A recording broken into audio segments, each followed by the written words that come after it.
Okay, first question. How did it feel to become Star-Lord again and play around the cosmos, and what were you looking forward to most? Oh man, it felt so great. It felt just so great to be Star-Lord again. This character is so near and dear to me. I love working with James Gunn. Our collaboration is maybe my favorite thing in my career. I've had so much fun playing this character, bringing this character to life, and it felt just great. I mean, it's like putting on a suit that was tailored for you. It just fit, and the script was great, the story was great, and I think we executed, and the movie is. Well, I'm very proud of the movie.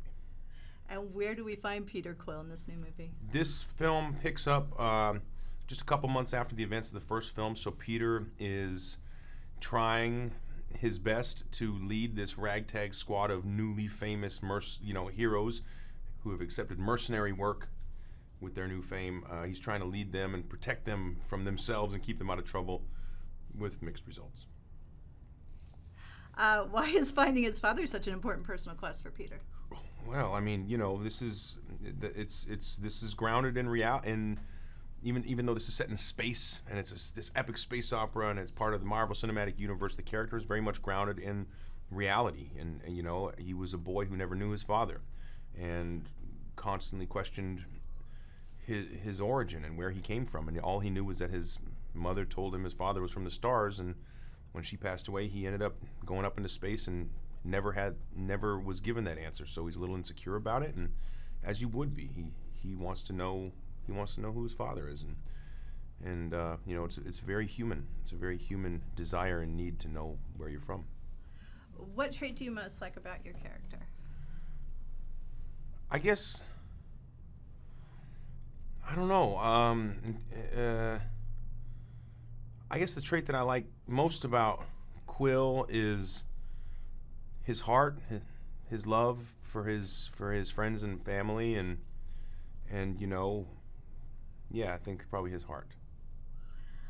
Tell us about Star-Lord's relationship with the other Guardians this time around. Quill's the leader in a way, but this is he is. I guess he's the leader of this group, the captain of this squad, and his relationship with the Guardians. We explore further those relationships between he and Gamora, and the romantic fire that's bubbling just beneath the surface, and the unspoken attraction between the two of them.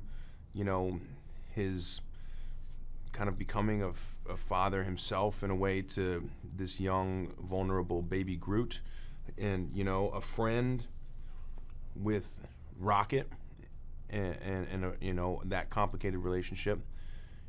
An adopted son with Yondu. Each relationship.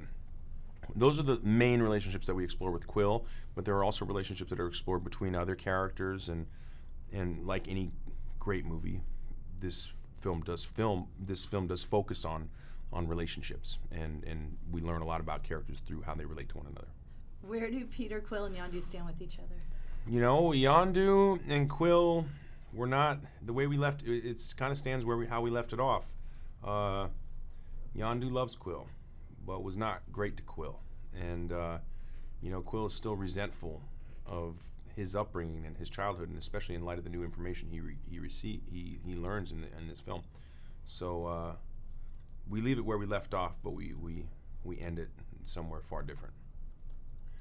I just got out of Kurt's room and I asked him about working with you, and he could not have had more nicer things to say.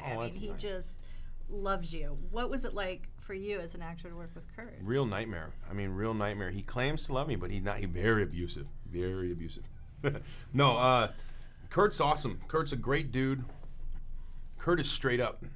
He's like he's honest and very straightforward. You'll never question where you stand with him.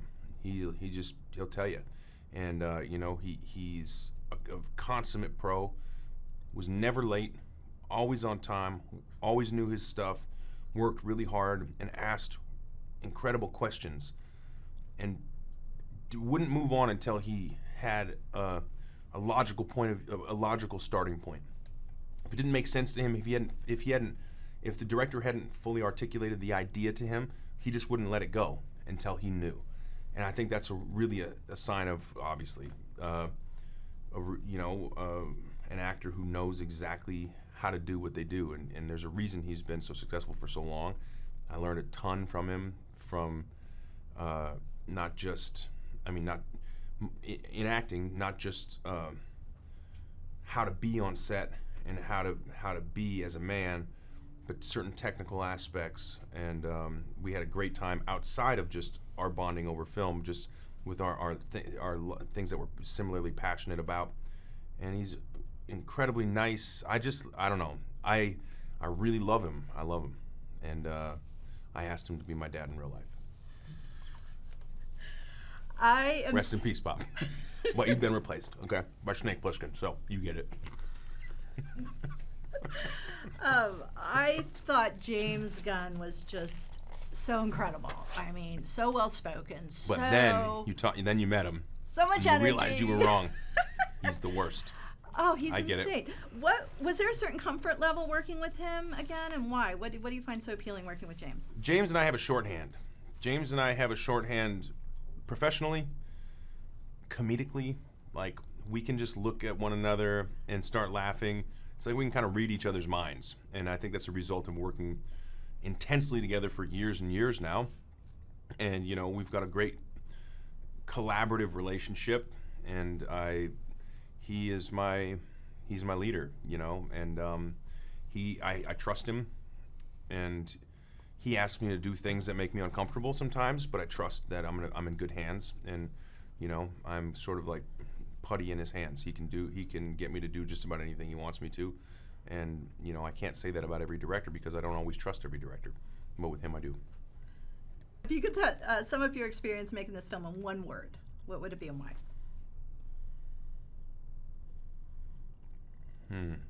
One word. Satisfactory. No, I was joking. Profound.